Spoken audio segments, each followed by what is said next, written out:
You are fearless when facing a girl on a horse, I see. The next time I come, I will be on a dragon.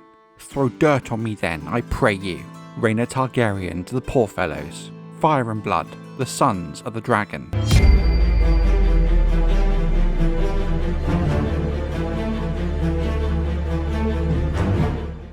After the birth of Prince Aegon, born to the Conqueror's heir Aenys Targaryen and his wife Alyssa Velaryon in 26 AC, came a plethora of other children, one after the other, and with that the Crown Prince had secured House Targaryen's line of succession and ensured the legacy the Conqueror had built would remain for decades to come. All of this, of course, came as a delight to the children's grandfather, King Aegon, if not necessarily that of Queen Visenya, who found her own son's position falling rapidly.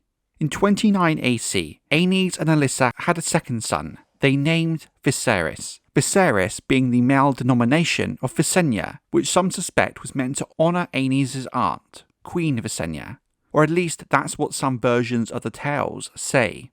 A few years later, in 34 AC, came a third son, as Alyssa gave birth to Jaehaerys, her fourth child in total. Only 2 years later, in 36 AC, came another daughter, Alysanne. Princess Rhaena was 13 years old when her younger sister was born, but Grand Maester Garwin notes in his court records that the girl delighted so in the babe that one might think she was the mother herself. She seemed to have bonded with the babe in a way she never did with her brothers.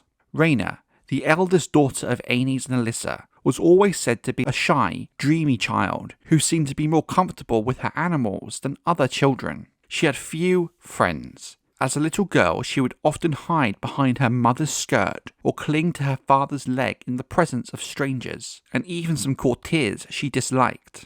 But she loved to feed the castle cats, and always had a puppy or two in her bed with her, though her mother provided her with a succession of suitable companions and ladies to keep her company, the daughters of lords great and small. Rhaena never seemed to warm to any of them, preferring the company of a book.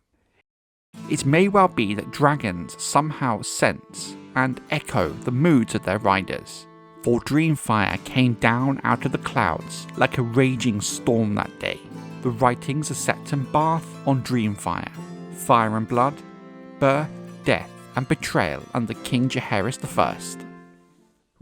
Rhaena very much changed when she was 9 years of age. She was presented with a hatchling from the dark and smoky pits of Dragonstone. Rhaena and the small dragon she named Dreamfyre bonded almost instantly. With her dragon beside her, the princess slowly began to grow out of her shyness, and in truth became a force in her own right. At the age of 12, she took to the skies for the first time, and thereafter, though she remained a quiet girl, no one dared to call her timid again. It was not long after her first flight on Dreamfyre that Rhaena made what you would call her first true friend, her cousin, Alyssa Velaryon.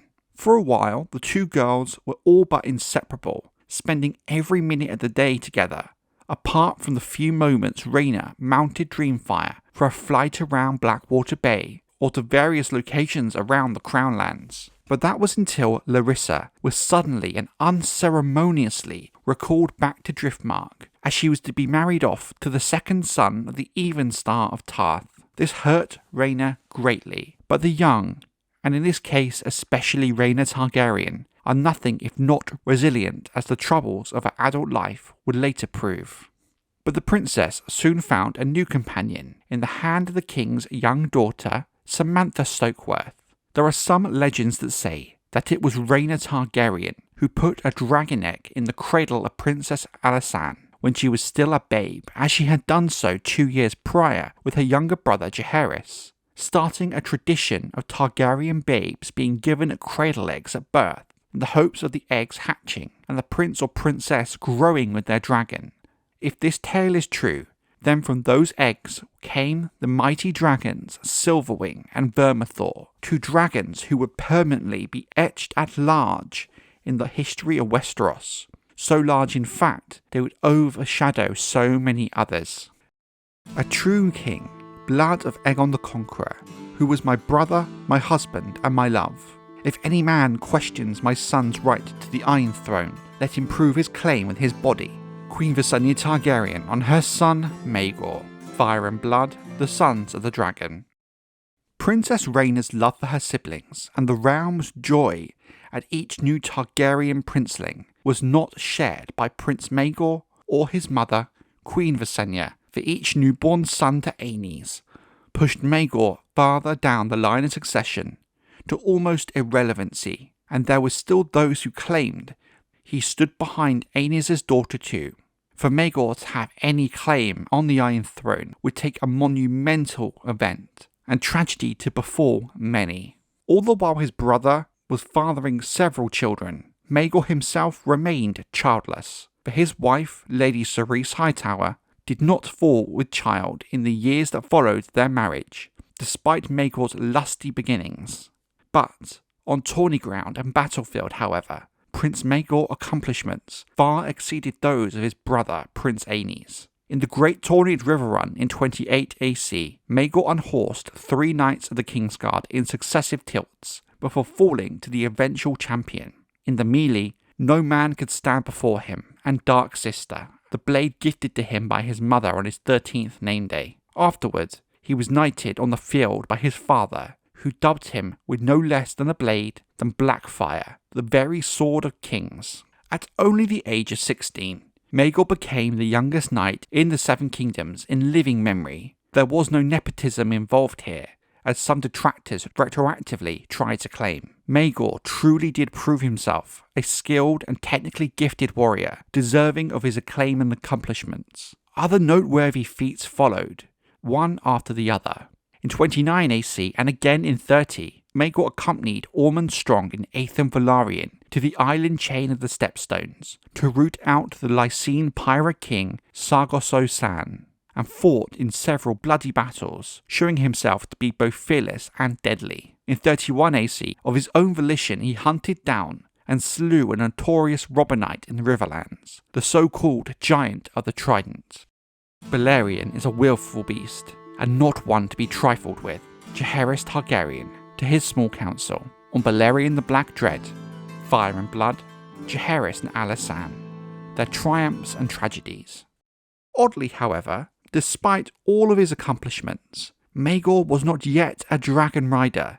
More than a dozen hatchlings had been born amongst the fires of Dragonstone in the later years of Aegon's reign, and were offered to the prince. Yet, he refused them all, even when his young niece Rhaena, in only her 12th year, took to the skies to stride Dreamfyre. Maegor still did not claim a hatchling.